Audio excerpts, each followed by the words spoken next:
Welcome back to the Deep Dive. This is where we take the research you share with us, all the articles, the notes, the deep thinking, and, well, we give you the shortcut to understanding what's really going on. And today we are wrestling with something so profound it basically changes everything. We're looking at the immediate structural fallout from this widespread understanding that our reality might be, simulated. That's right. And this isn't just some thought experiment anymore, is it? The sources you provided, they're not focused on if it's a simulation. No, not at all. They're way past that. They're all about the practical consequences of society believing it is. Our mission today is to really unpack the real-world ground-level effects, how this is hitting the absolute pillars of civilization, politics, the economy, even something like professional sports. And the material, it offers some really remarkable, timely insights from analysts who are watching this happen in real time. They're detailing exactly how humanity is grappling with this massive, disorienting shift. The world is reacting, and that reaction is creating tension everywhere. It's no longer just an existential thing. It's become a tangible crisis of governance, of commerce, and ethics. You said it. Okay, let's unpack this.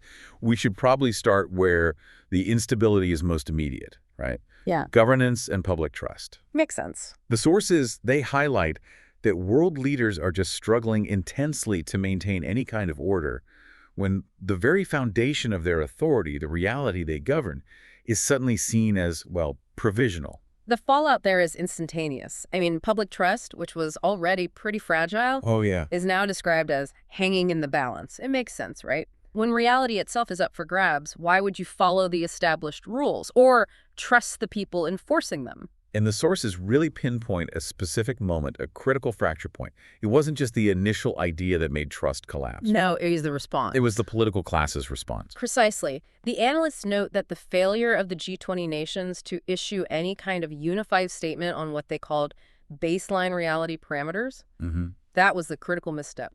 Their indecision just cemented the distrust. Instantly. Their inability to speak with one voice on the nature of reality told the public everything they needed to know about their competency, or lack thereof. And that failure led directly to this stark political divide we're seeing now. Yeah. We're seeing two camps emerge, and they're defining this new political landscape. First, you have the traditionalists. Right. These are the figures who just refuse to engage with the whole simulation idea. They operate as if nothing's changed, as if their old mandates still apply. Their platform is basically just denial. They're trying to brand it as mass hysteria or some kind of foreign influence campaign. Exactly. They're betting that if they just ignore the elephant in the room, it'll go away. But what about the other side? The ones embracing it. The embracers. Now, they're fascinating because they're trying to redefine their entire strategy around this new paradigm. They're pushing for these radical new laws. You mean the reality disclosure laws? Yes. They're demanding that governments have to publicly report on any detected reality anomalies. Any glitches in the code? Any glitches, any verified evidence of external manipulation. Their whole argument is that if the rules of the game are uncertain, the only political duty left is total transparency about those rules. But I have to ask, isn't that just performative? I mean, how do you legislate something you can't prove? If the government reports an anomaly, who verifies it? And that's the core conflict. Because trust is already gone. So you're just giving the public a new, more complicated reason to distrust the government. That is the exact problem shaping political campaigns right now. The sources show the traditionalists are losing ground because they seem out of touch, but the embracers face huge skepticism because their platform relies on, well, proving the unprovable. So political strategy is now all about managing uncertainty. Exactly. And trust, or the lack of it, is the only currency that matters. Okay, so if the rules are arbitrary in politics, what does that do to a world built on rules, like competition? Let's pivot to something really captivating that the sources brought up, this rise of what they call simulation sports. Oh, this is a goldmine. It's a huge cultural shift. Competition is being totally redefined because athletes are now competing inside the explicit context of the simulation. And this isn't just esports, right? This isn't just people playing video games. No, not at all. Simulation sports combine intense physical exertion and skill with verifiably simulated environmental challenges. Okay, give me an example. How does that actually work? All right, think of a marathon runner. In a simulation marathon, the runner is on a real physical track, burning real energy. Okay. But the environment they experience is digitally modified through a shared reality overlay. So they might suddenly have to deal with a simulated 50-knot headwind that only their sensory implants can register. Wow. Or the gravity fields might shift for a few seconds, forcing them to make a radical physical adaptation in real time. The winner is the person who overcomes these random simulated variables the best. That is just, it's mind-bending. The line between what an athlete can naturally do and these simulated enhancements is completely blurred. What does winning even mean at that point? And that uncertainty is having a huge psychological impact. The material details this really well. The mental toll on these athletes is severe. I can imagine. They're dealing with this deep insecurity about whether their performance was even real. If you set a new world record, the first question in your head is, was that me in my training? Or was that just a favorable fluctuation in the simulated physics? So you're not just competing against other people, you're competing against existential doubt. And that raises massive ethical questions, right? What is true skill anymore? Who's writing the code for that headwind? Is there a bias built in? That's the ethical dilemma. And it must extend to the fans, too. How are they reacting? With immense complexity. I mean, on one hand, a huge segment is thrilled, especially with the new viewing experiences. We're talking augmented reality, XR. How is that different from just watching a game with stats on the screen? It's a whole different level. In simulation sports, fans using AR can actually choose to view the underlying code, or what looks like the code generating the effects. Yeah, you can see the source code artifacts flickering around an athlete, or watch the random number generation that decided the next challenge. It turns every broadcast into this live technical analysis. So the emotional investment is changing. It's shifting from just admiring physical skill to this more intellectual engagement with the rules of the simulation itself. Exactly. It's making spectators into part-time programmers. But that also fuels the backlash. The nostalgia. A profound nostalgia. A huge group of fans who just want the good old days of pure, unenhanced sportsmanship, where it was just two people competing without any simulated interference.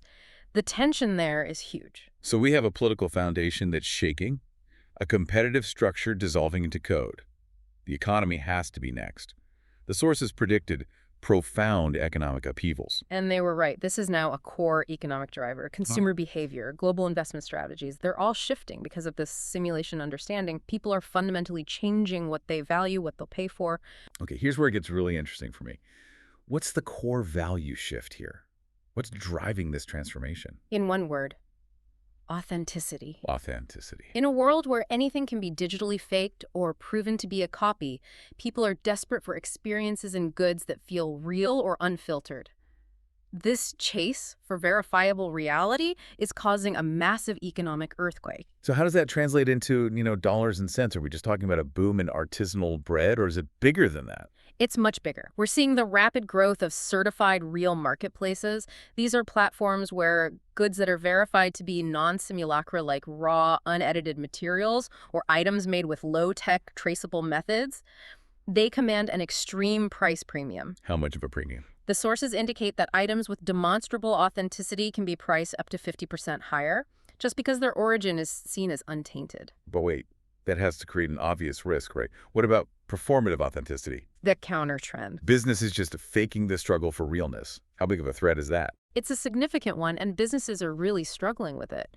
The need for irrefutable proof of authenticity has created this whole new verification industry. The paradox is, the more people demand what's real, the more sophisticated the fakes become. It sounds like traditional businesses, the ones built on these rigid old supply chain models, are in deep trouble. They absolutely have to adapt or they're going to become irrelevant. A big, centralized company just can't offer the transparency to prove where their materials came from. So who's winning? The companies that are thriving are the ones emphasizing augmented experiences, the ones that expertly blend the physical and the simulated, but are totally transparent about that blend. They provide that layer of realness in a mixed reality format that consumers are rewarding. So we're seeing this incredible restructuring of entire industries all scrambling to meet this new demand. It really highlights where future investment is going to go. Absolutely. The whole economy is now a direct reflection of our existential uncertainty. But let's move beyond the big structures for a minute and look at the human side of this. In all this chaos, political, sporting, economic, the sources introduce us to one specific figure of hope, Dr. Lena Kwan. Dr. Kwan is a really significant figure in this whole narrative. She's conducting groundbreaking research, but she also kind of embodies this human quest for connection and understanding amid all the chaos. She's focused on agency, not despair. And what's her research focused on specifically? Beyond the philosophy, what's the practical application? Her focus is on using the simulated environment to actually enhance human connection. She's developing biolinked networks, shared sensory overlays. Her argument is that if our reality is already a shared digital platform, we should use it to create deeper, verifiable, empathetic links, not to isolate ourselves. So she's creating systems where people can genuinely share sensory experiences, like a scent or a feeling. Or even complex emotional states. The idea is to build understanding from the inside out. That is remarkably optimistic. Her vision is that this technology could actually increase human connection, which is the opposite of what most people fear. And her perspective is all about humanity reclaiming agency over its own story, even within a simulation. She argues that knowing the rules doesn't condemn us, it gives us the ultimate design control over our own fate. Which raises a huge question. If we can design our reality, how do we define what's meaningful anymore? Is a connection still meaningful if it's digitally mediated? That's the big debate in her field. Her answer, which the sources highlight, is that meaning is defined by intentionality. If we intentionally choose to use this environment to foster real, verifiable empathy and understanding, then the result is inherently meaningful. So bringing this all together, what does this mean for us right now? Well, to summarize the key takeaways from the research you sent over, we're watching a struggle for political legitimacy that's driven by a complete crisis of trust. We're seeing ethical dilemmas in sports that are challenging the very definition of authenticity. And a massive global restructuring driven by this economic desire for something, anything, real. It really feels like the simulation theory is just a massive accelerator for societal evolution. It's forcing every single structure to redefine its relationship with reality. Absolutely. And as we wrap this up, the sources do point to some ongoing things we need to watch. Right. Beyond just the big international reactions, you should really keep an eye on how grassroots movements are popping up to navigate these changes outside of the traditional systems. Can you leave us with one concrete example of a grassroots movement that's responding right now? Sure. We've seen the documented rise of the Blue Pill political party in Germany. It's fascinating. They aren't focused on disclosure or control at all. What's their platform then? They demand full cognitive disengagement from the simulation premise. Their main legislative goal is to fund mass psychological programs to essentially help people forget the simulation hypothesis and go back to an unexamined traditional reality. Wow. An attempt to collectively opt out. So here's a thought for you to take away. How are your foundational beliefs, political, competitive, economic, how are they challenged the moment the very framework of your reality is questioned? That's the real consequence of all this. Keep questioning and keep digging for that authenticity. Indeed. Thank you for sharing these sources and for joining us on this deep dive. We'll see you next time.